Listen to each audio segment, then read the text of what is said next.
Halo, selamat malam. Iya, selamat malam. Malam, Mbak. Mbaknya dari Islam atau Kristen? Kristen. Piring pecah apa pula piring pecah? Kristen. Oh, open cam dulu, Mbak. Ya, sesuai aturan gitu.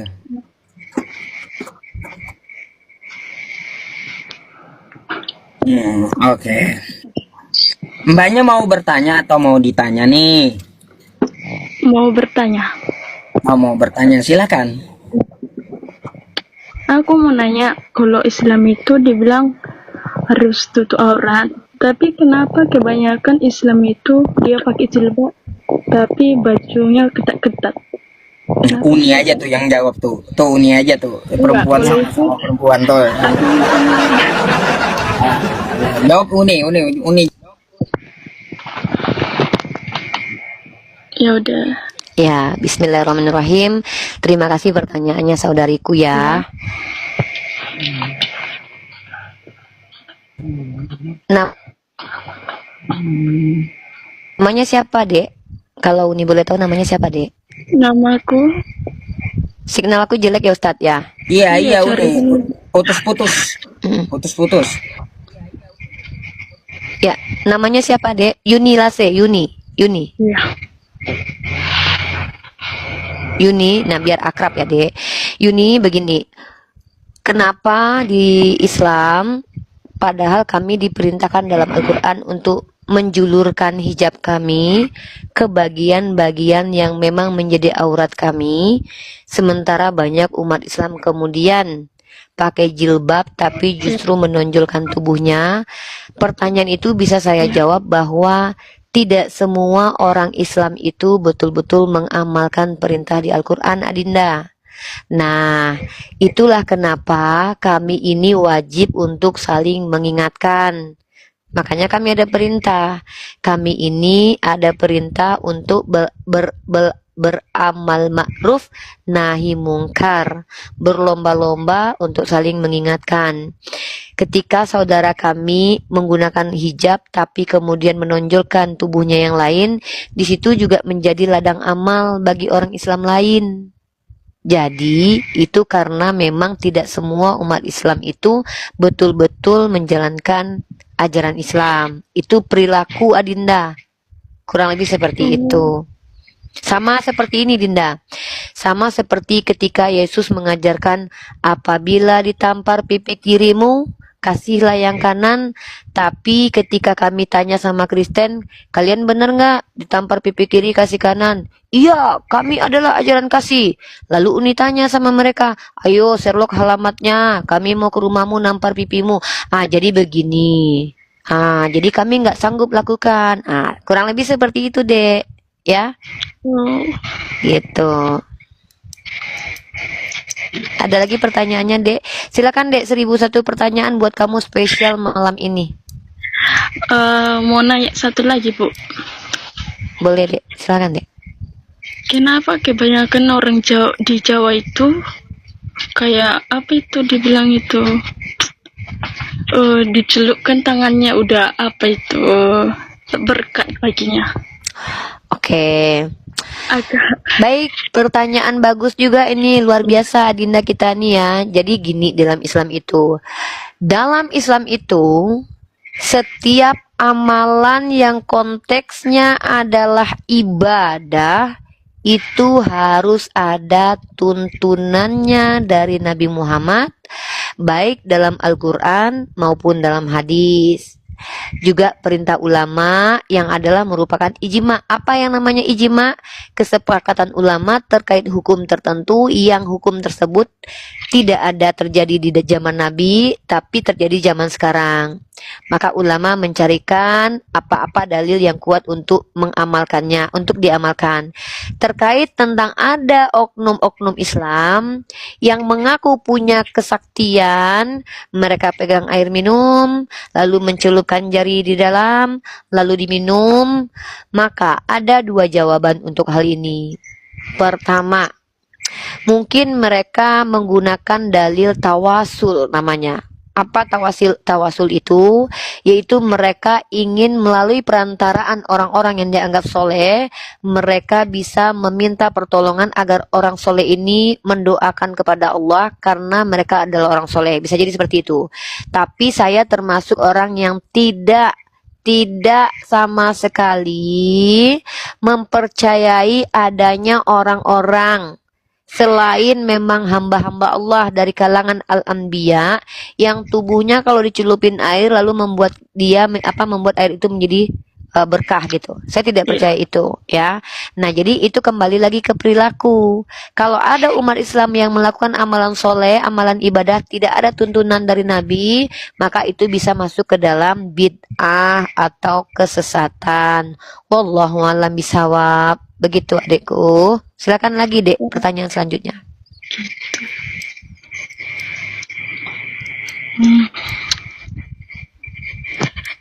Bingung juga. Tunggu ya, Bu. Adinda ini dari kecil Kristen ya? Iya. Sudah pernah belajar tentang agama Kristen secara mendalam nggak, sayang? Kalau aku sih kurang Kurang. belajar kan. Nah, Tapi yakin kalau Kristen itu ajaran yang benar. iya. Kenapa? Karena aku percaya sama Tuhan. Tuhan yang mana? Tuhan Yesus adalah jembatan hidup kami. Jembatan, bukan tujuan.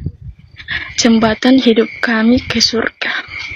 Bukan, oh, berarti dia itu jembatan menuju surga gitu. Maksudnya itu apa itu, Dek? Artinya itu jembatan itu. Karena para nabi kan jembatan kan semuanya, Dek.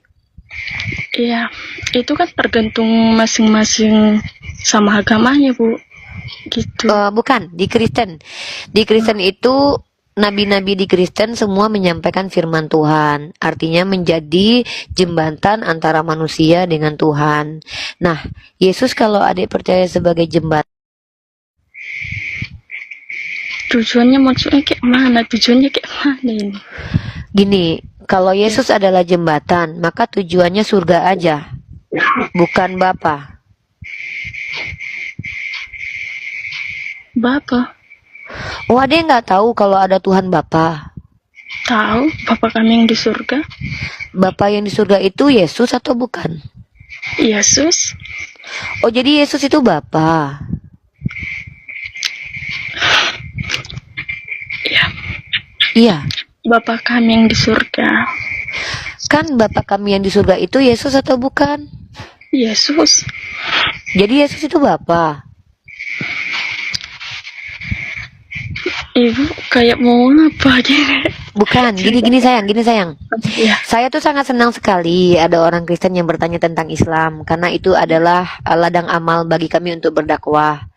Tapi saya sedih juga lihat teman-teman Kristen ketika bertanya tentang Islam tapi ternyata tidak mendalami agama Kristen. Saya kan ibu gembala juga, selain calon ustazah, saya juga ibu gembala. Ya maksudnya kalau sebelum Adinda saya ajarkan Islam, saya mau menjadikan Adinda Kristen yang sejati dulu gitu.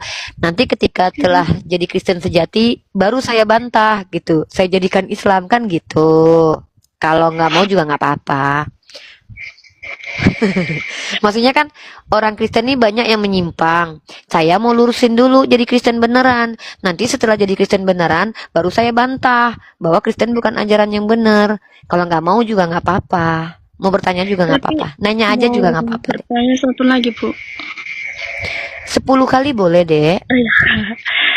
Kenapa Islam itu menghakimi? Oke, nggak ada. Kami tidak pernah menghakimi. Bahkan di dalam Islam sendiri, Dek, dosa dan pahala itu nggak kelihatan. Jadi tidak ada umat Islam yang tahu berapa jumlah dosa, berapa berat dosa, dan berapa panjang dosa. Karena ukuran dosa itu yang tahu hanya Allah. Kami tidak boleh menghakimi dosa dan juga pahala orang lain. Tapi kami boleh mengajarkan dan menunjukkan indikator bahwa orang itu jahilkah dia, kafirkah dia, munafikkah dia, dengan menunjukkan ciri-cirinya. Kami tidak boleh menghakimi karena Rasulullah mengatakan, aku datang menjadi rahmatan lil alamin. Nah, kalau adik kenapa menghakimi? Kami nggak menghakimi, Bu. Itu barusan adek menghakimi. Dengan mengatakan kami umat Islam menghakimi, itu adek sudah menghakimi kami. Enggak, lantaran kami kan aku nengok dia apa di TikTok. Sukabumi. Itu kan bukan gereja. Itu kan apa? Gitu. Oh, cuma buat acara apa aja untuk sekolah-sekolah minggu. Jadi kenapa kok datang orang agama ibu? Adek tahu kisahnya di situ? ramai-ramai gitu. Dek, adek tahu kejadian aslinya di situ? Kejadian aslinya kayak mana? Ya, kronologis kejadiannya tahu nggak? Kenapa di situ? Ya, enggak, aku nggak tahu sih. Kalau nggak tahu jangan dibahas ya, Dek. Nanti jadi so tahu. Kita lupakan hal yang nggak kita tahu ya, sayang. Bertanya aja sesuatu yang memang kita tahu. Kalau Uni ada di situ, Uni bisa jawab. Sayangnya kami kan nggak berada di situ tuh. Tetap Dek, di Islam itu tidak boleh mengganggu orang lain sedang beribadah. Ini terbukti dari ajaran Nabi Muhammad yang membuat perjanjian Hudaybiyah. Sayyidina Umar Ibnu Khattab yang melindungi orang Kristen di Yerusalem, melindungi orang Yahudi di Yerusalem. Bahkan Nabi Muhammad sendiri melindungi orang-orang Kristen di gereja Santa Katrina ketika orang Kristen minta perlindungan kepada Nabi Muhammad. Artinya kami umat Islam ini, kalau kalian ingin ibadah, justru kami harus lindungi. Tapi kami nggak mungkin Dek mengizinkan ada orang Kristen membuat gereja di tengah-tengah orang Islam, tapi orang Kristennya nggak ada di situ. Bahaya buat peradaban Dek. Masa ada orang di luar kota masuk ke kota lain yang mayoritas Islam? Nanti terjadi kecurian, kemalingan, siapa yang mau disalahkan? Maka negara Indonesia ini punya aturan masing-masing, daerah punya aturan. Kita serahkan saja pada pihak yang berwajib. Salah katakan salah, benar katakan benar. Tapi kami tidak seperti yang adik tuduh. Kami tidak pernah menghakimi ya. Itu perilaku. Ya aku nggak nuduh loh Bu, tapi kan ya kebanyakan kayak gitu aku tengok. Enggak Dek, sorry, maaf Uni bantah. Kebanyakan justru Kristen merusak peradaban. Contoh sejarah yang nyata. Kristen, ya Uni jawab dulu deh ya. Kalau Uni itu bicara pakai data sayang ya. Uni nggak mau asumsi nih. Jangan melihat kasus kecil lalu mengeneralisir. Tapi lihat kasus besar, itu baru fakta. Contoh, hanya Kristenlah yang membuat agama menjadi jalan untuk menjajah dengan misi 3G. Kolonialisme itu Kristen. Hanya Kristen yang melakukan inkuisisi selama bergenerasi sebanyak 600 tahun. Hanya Kristenlah agama yang menghabisi nyawa perempuan dengan adanya perburuan penyihir di abad ke-11 sampai 15-an, di mana 200.000 wanita dibakar hidup-hidup karena dituduh penyihir. Hanya Kristenlah di mana saat Kristen di abad ke-8 terjadi, Eropa runtuh menjadi orang yang tidak berilmu gara-gara Kristen menjadi otoritas tertinggi. Di Irlandia ditemukan jenazah di tempat panti asuhan yang dikelola oleh Kristen, sekitar 679 jenazah anak kecil. Kristen merusak peradaban. Hanya Kristenlah agama yang bahkan membawa perang untuk menginvasi suatu daerah menggunakan lambang salib dengan adanya perang salib. Hanya Kristenlah agama yang mendorong orang untuk tidak belajar dan percaya dengan doktrin. Itu terjadi beratus-ratus tahun lamanya Dek. Sampai Islam kemudian mengeluarkan Eropa dari zaman kegelapan dengan ilmu pengetahuan. Kalau dikatakan agama yang merusak peradaban, ya saya bisa katakan agama Kristen. Adik tinggal di Indonesia, mayoritasnya Islam. Adik saya tanya jujur, jangan berbohong. Pernah tidak dilarang ke gereja sama orang Islam dekat rumahnya? Tidak. Kenapa ngurusin orang lain Dek? Kenapa nggak bersyukur dengan apa yang adik nikmati? Tinggal di lingkungan kami umat Islam, bisa beribadah dengan tenang, naik ke TikTok, buka kamera, tanya-tanya Islam, kami tidak marah, kami cintai. Nah, kenapa tidak mensyukuri yang itu? Kenapa ngurusin yang terjadi yang kita tidak tahu ada apa? Kenapa tidak memikirkan sejarah kelam panjang buruknya kelakuan orang-orang beragama Kristen sepanjang sejarah yang merusak peradaban adikku? Mari kita ini belajar untuk berjiwa besar dan jujur adikku. Jangan hanya karena Islamfobia, membenci Islam, lalu mengambil kasus-kasus kecil seolah itu dilakukan oleh seluruh umat Islam.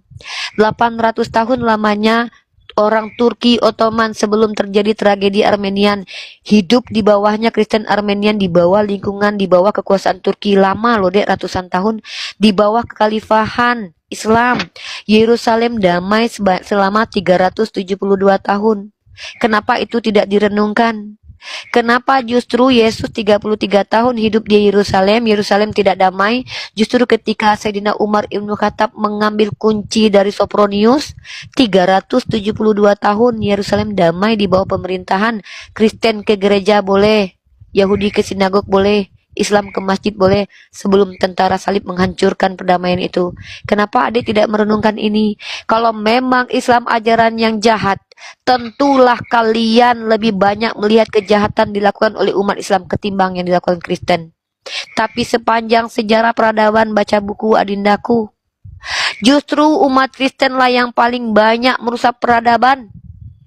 Kamu tahu bagaimana rasisnya orang Kristen dengan adanya ideologi nasionalisme dan rasisme. Kamu tahu siapa yang mengajarkan Kristen ke Tanah Batak? Penginjil Jerman dari lembaga yang bernama Rheinische Mission Gesellschaft, namanya RMG, yang dilanjutkan oleh HKBP. Kamu tahu petingginya semua memiliki ideologi apa? Rasis, di mana mereka percaya Asia adalah negara yang boleh diperbudak. Karena apa?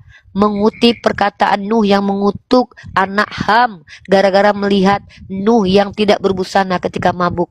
Maka orang-orang misionaris dari Jerman, kantong Kristen, datang ke Tanah Batak bersama penjajah Belanda, mengajarkan Kristen dengan mengatakan kami agama kasih. Tapi apa yang terjadi? Justru meminta pertolongan kepada Belanda untuk mengambil wilayah Selindung. Kamu tahu ideologi para penginjil Jerman itu apa? Rasis. Mengatakan orang semakin hitam kulitnya semakin banyak dosanya. Ini ideologi, Dek, yang merusak peradaban. Dari Kristen loh, Dek. Ada ulama kami yang punya ideologi rasis. Ulama kami. Penginjil kalian mengatakan bahwa semakin hitam kulit orang semakin banyak dosanya. Perempuan dikatakan manusia yang sudah berdosa sejak semula. Bahkan Paulus mengatakan, aku tidak mengizinkan perempuan untuk mengajar. Kenapa justru Islam yang dikatakan agama yang tidak baik, Adinda, yang menghakimi? Jangan karena kelakuan segelintir umat Islam, Islam dicitrakan jelek. Sementara kamu tinggal di mayoritas Islam. Lihat wajahmu yang indah ini, tandanya kamu aman damai bersama kami. Kenapa justru ketika kami minoritas, kami dihabisi, saudara kami dihabisi di Palestina. Lalu apa kata orang Kristen? Tuhan kami bersama para Zionis yang menghabisi anak kecil di Palestina. Ngeri nggak ini ideologi ini? Kenapa adindaku tidak melihat ajaran? Kenapa melihat perilaku? Kalau adindaku melihat perilaku sebagai gambaran untuk ajaran, maka perilaku umat Kristen lebih buruk daripada umat Islam. Saya bisa buktikan dengan sejarah. Kamu mau sejarah apa? Tapi nggak usah jauh-jauh. Mari kita pakai kejujuran saja. Saya mau kamu jujur di sini. Saya juga mau jujur. Saya mau tanya satu pertanyaan lagi terakhir. Jujur kepada saya. Iya, Bu. Apa ajaran Islam menurut kamu yang tidak pantas diajarkan kepada manusia? Dan apa ajaran Kristen yang bisa dijalankan untuk manusia? Silakan dijawab kalau kamu jujur. Habis itu silakan kamu bertanya sepuasnya lagi. Silakan. Coba ulang, Bu. Tunjukkan kepada saya ajaran Islam yang tidak boleh diajarkan kepada manusia karena tidak bermoral, dan tunjukkan kepada saya satu ajaran Kristen yang bermoral. Biar kita tunjukkan dua-duanya, bandingkan nih. Tunjukkan satu ajaran Islam yang tidak bermoral. Tunjukkan satu ajaran Kristen yang bermoral. Mari kita bahas. Mulai dulu dari ajaran Islam mana yang tidak bermoral. Silakan. Ajaran aja kita bahas. Ajaran Islam yang nggak bermoral, Ya, silakan. merusukan agama lain. Di mana itu diajarkan? Agama kami, Bu, agama kami Kristen. Di mana diajarkan itu, Dek? Kalau kami disuruh merusuhi aja agama Kristen. Itu nggak diajarkan, Bu, tapi itu kan kenyataan. Yang saya tanyakan di ajaran, Oh, Dek. ajaran. Saya tanya, mana ajaran di Islam yang tidak layak sebagai ajaran yang bermoral lah? Mana? Kalau saya bisa katakan di Kristen banyak ajaran tidak bermoral, saya bisa tunjukkan. Contoh nih, saya kasih contoh. Di Kristen diajarkan membenci keluarga. Barang siapa yang tidak membenci ibunya, bapaknya, saudaranya laki-laki, perempuan, dan bahkan tidak membenci dirinya, maka tidak bisa menjadi pengikutku. Nih, Yesus ajarkan membenci loh. Kedua, Yesus mengajarkan membenci musuh. Kalian tidak boleh melawan orang-orang jahat, tapi justru membenci musuh. Keberpihakan agama Kristen kepada orang-orang jahat terlihat di sini. Kalian diajarkan mengasihi penjajah, mengasihi koruptor. Apakah ajaran ini bermoral? Tapi aku bisa Bahkan- jawab, Bu. Nah, silakan dijawab. Bermoralkah itu? Diajarkan mengasihi Yang nggak bermoral koruptor dan penjajah. ajaran Islam itu poligami. Oke, Kenapa? baik. Terima kasih. Kenapa Pak Ustadznya bisa Poligami. istrinya dua? Di materi aku nih, Ustaz. Oke, Poligami. saya tanya. Menurut kamu poligami itu boleh atau dilarang di agamamu? Tidak. Tidak diizinkan. Iya. Mana ayatnya kalau Yesus melarang poligami?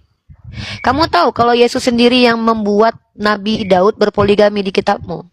Dalam 2 Samuel pasal 12 ayat 7 dan 8.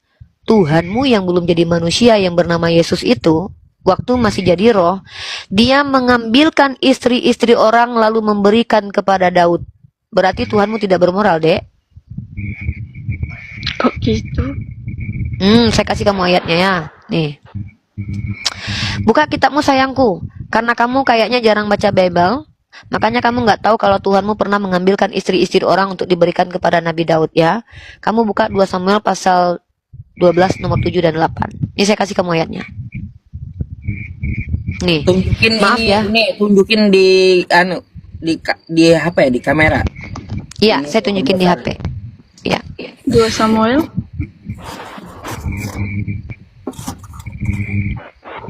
Nih ya. Perhatikan ini ya, poligami itu justru Tuhanmu yang menyebabkan Daud poligami. Kemudian berkatalah Nathan kepada Daud. Ingat ya konteks ayat ini, Nathan datang kepada Daud membawa firman Tuhan mengingatkan Daud karena dia pernah mengambil bini orang. Tapi apa kata Tuhan di sini? Kemudian berkatalah Nathan kepada Daud, engkaulah orang itu, beginilah firman Tuhan, Theos Israel, akulah yang mengurapi engkau menjadi raja atas Israel, dan akulah yang melepaskan engkau dari tangan Saul.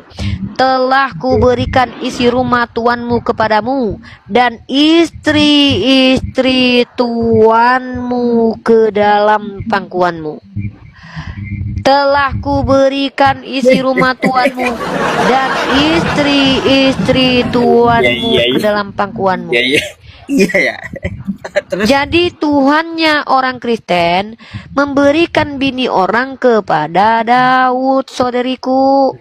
Maka ketika ajaran poligami dikatakan orang Kristen tidak bermoral, maka di sini orang Kristen menuduh Tuhan Bapa tidak bermoral. Kejam, saudari.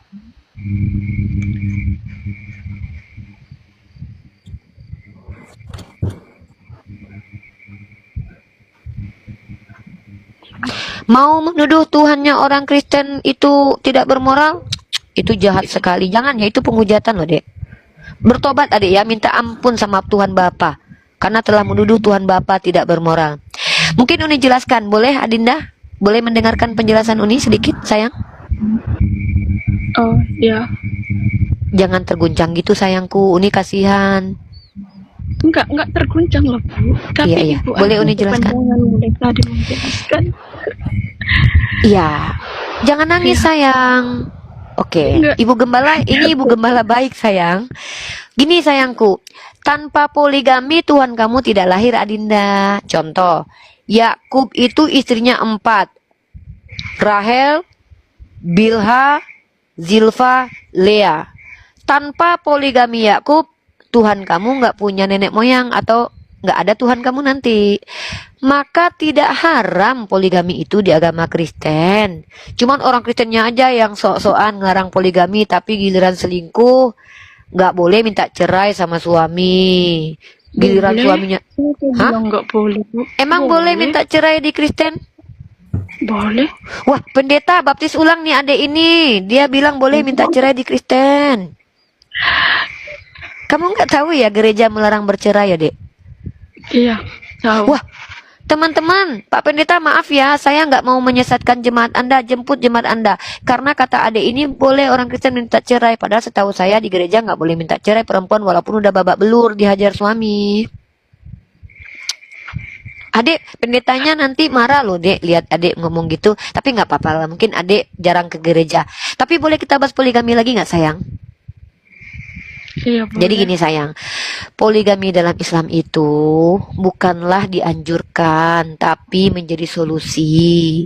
Karena di dalam Al-Quran itu, daripada umat Islam ini menikah dengan anak yatim, lalu berbuat zolim, mending menikah dengan 2, 3, 4 perempuan-perempuan yang disukainya. Lagi pula, poligami itu dulu menjadi sistem masyarakat. Islam membatasi, Dek. Makanya dulu sahabat-sahabat Nabi, orang-orang yang istrinya banyak, 10, 11, 12, 100, 1000 kayak nenek moyangnya Yesus ya. Nenek moyang Yesus itu istrinya ada yang 1000, ratusan. Nenek moyang Yesus itu Daud sama Salomo loh ya. Nah, maka Islam Nabi Muhammad datang untuk membatasi, Dek. Bolehnya maksimal cuman 4, nggak boleh kayak nenek moyang Yesus. Nah, jadi Islam itu agama yang memberi solusi dan membatasi. Bukan seperti yang adek pikirkan bahwa itu perbuatan haram. Gak ada poligami haram dalam kitab adek. Bahkan Tuhan adek memberikan istri-istri orang kepada Nabi Daud. Ya, jadi jangan salah paham lagi ya, Dek. Belajar yang banyak biar adek pintar ya. Silakan adekku. Oh ya, by the way, Yesus juga janjikan 100 istri loh. Nanti di surga buat orang Kristen dalam Matius pasal 19:29, walaupun kata istri dihilangkan dalam teks bahasa terjemahan baru, tapi di King James Version dan bahasa asli tidak dihilangkan. Nanti adek dimadu sama 100, adek di-cloning sama Tuhannya, nanti dibikin 100 biji sama Tuhannya di surga. Jadi istrinya nanti punya 100 kayak adek. Ngeri kan? 100, kami cuma 72, Dek. Adek 100 nanti punya temen di surga. Enak adek temennya 100, Uni cuma 72. Ada pertanyaan lagi adek? Sayang cintaku manis. Sedikit ini saya Silakan tambahkan Kak ini, Yusuf. buat dia ini. Jadi Islam itu Mbak Yuni ya, dia datang syariatnya di bawah Rasulullah Shallallahu Alaihi Wasallam itu untuk menyempurnakan syariat-syariat sebelumnya, syariat dari para nabi terdahulu. Dulu ya seperti yang dijelaskan Uni tadi ya, Nabi Daud ya istrinya 700, gundiknya 300, Salomo istrinya 700. Terus ke zaman Yesus kagak ada melarang poligami, kagak juga membatasi poligami. Itu Yesus. Maka Islam datang untuk membatasi dan mengatur seorang laki-laki boleh menikah sampai berapa. Nih kata Quran. Quran surah An-Nisa di ayat ketiga. Wa in khiftum alla tuqsitu fil yatama fankihuma balakum minan nisa'i masna wa thulatha wa ruba'. Ya, paling 4, paling banyak 4, limitnya 4 gitu. Tapi kalau tidak mampu adil, kata Islam ya, kata Al-Quran, kata Allah ya, fa in khiftum alla ta'dilu fawahidah, menikah satu saja. Jadi ajaran menikah satu saja itu adalah ajaran Islam, Mbak, gitu. Makanya Islam datang untuk menyuruh seorang laki-laki menikah satu saja. Poligami itu hanyalah sebuah opsi. Opsinya apa? Contoh nih, saya punya istri, ya saya menikah ya Mbak ya. Saya menikah, lalu istri saya ini mandul rupanya. Diponis dokter tidak akan bisa mendapat keturunan dari istri saya ini. Maka saya meminta izin kepada dia agar saya mempunyai keturunan meneruskan saya dari biologisnya saya beristri lagi gitu. Jadi itu hanyalah sebuah opsi, pilihan gitu. Karena keadaan ini istrinya masih sehat, masih apa ya, istrinya masih sehat, habis itu istrinya juga masih reproduksinya bagus kan gitu, masih cantik, lalu alasan apa buat poligami kan gitu. Alasan apa buat poligami? Maka menikah satu saja. Fa in khiftum alla ta'dilu fawahidah. Shadaqallahul azim. Jadi seperti itu. Masya Allah. Kemana dia? Kayaknya ini, kayaknya mati lampu tempat dia tuh. Jaringan kacau.